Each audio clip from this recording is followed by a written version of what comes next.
श्री स्वामी समर्थ भक्तांनो, नवीन वर्षाच्या पहिल्याच दिवशी घ्या स्वामींच्या या मंत्राची दीक्षा। आज नवीन वर्षाचा पहिला दिवस आणि यात म्हणजे गुरुवार। अशा पावन योगावर नववर्षाची सुरुवात करताना स्वामींची उपासना जरूर करा। त्यासाठी काय करावे हेच आज आपण या व्हिडिओमध्ये बघणार आहोत।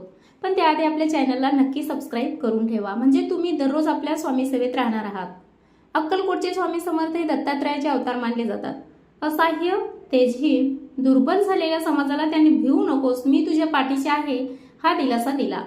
खुद स्वामी पाठराखण करत आहेत। हा दिलासा आजही भक्तांना जगण्याचे बळ देतो। स्वामी प्रत्यक्ष रूपाने सोबत नसले तरी स्वामी कृपेने त्यांचे सानिध्य भाविकांना पदोपदी जाणवते। स्वामींनी आजवर असंख्य भक्तांना ताठ मानेने जगायला शिकविले। आजही तारक मंत्राच्या रूपाने स्वामींचे प्रासादिक शब्द भक्तांना जगण्याची उर्मी देत आहेत। ताण तणाव, नैराश्य यात अडकलेल्या प्रत्येक जीवाला तारक मंत्र तणाव नियंत्रणाचे धडे देतो। तारक मंत्रातले साधे शब्द प्रचंड दिलासादायक आहेत। रोज सकाळी आणि रात्री झोपताना तारक मंत्र म्हणण्याचा आणि समजून घेण्याचा सराव केला पाहिजे, तर आयुष्यातून ताणतणाव खूप दूर पळून जाईल।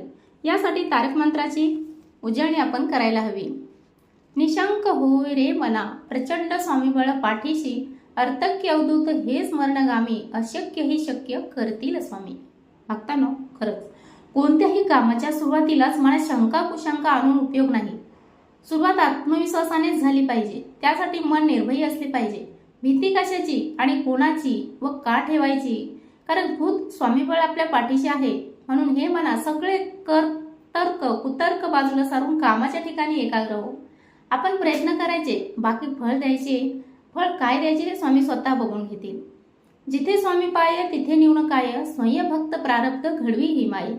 आज्ञेविन काळ नेई तयाला, परलोकी ना भीती तयाला। स्वामी कथेतला एक प्रसंग आज मी तुम्हाला या ठिकाणी सांगणार आहे। यमराज एका व्यक्तीला न्यायला आले। ती व्यक्ती स्वामी भक्त होती। तिने स्वामींना आणखी काही काळ सेवा करण्याची इच्छा प्रकट केली। स्वामींनी यमराजाला त्याला नेऊ नकोस सांगून परतावून लावले। एवढे सामर्थ्य त्यांच्याजवळ आहे। आपला काळ कधी यायचा हे स्वामी ठरवतील। आपण आपल्या कामात स्वतःला झोकून द्यायचे, म्हणजे जिवंतपणेच काय तर मरणोत्तरी प्रवासही सहज पार पडेल।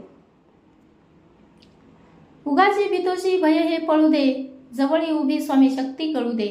जगी जन्ममृत्यू असे खेळच्याचा, नको घाबरू तू असे बाळ त्याचा। कोणी आपल्या सोबत नाही असे मनात घाबरण्याचे काहीच कारण नाही। स्वामी आपल्या हृदयात स्थित असून आपल्या प्रत्येक कार्याकडे पाहत आहेत। ते सोबत असताना आपण एकटे कधीच पडणार नाही। म्हणून स्वामींना साक्ष ठेवून प्रत्येक काम मनापासून करत आयुष्याचा आनंद घ्यायचा। जन्म मृत्यू खेळ आहे। या प्रवासात जेवढे आयुष्य वाट्याला आले मनसोक्त जगून घ्यायचे। आई बाळाला सांभाळते तशी आपली काळजी घ्यायला स्वामी समर्थ आहे। खरा होई जागा श्रद्धेसहित, कसा होई त्याविन तू स्वामी भक्त। कितीदा दिला बोल त्यांनीच हात, नको डगमगू स्वामी देतील साथ। माझी नुसती श्रद्धा आहे असे म्हणून चालणार नाही, तर स्वामीवर विश्वास टाकला पाहिजे। आयुष्यात कितीही चढउतार प्रसंग आले तरी स्वामीवरील श्रद्धा डळमळीत होता कामा नये। ते प्रत्येक प्रसंगातून आपल्याला सावरणार आहेत हा विश्वास त्यांच्या प्रती ठेवायला हवा।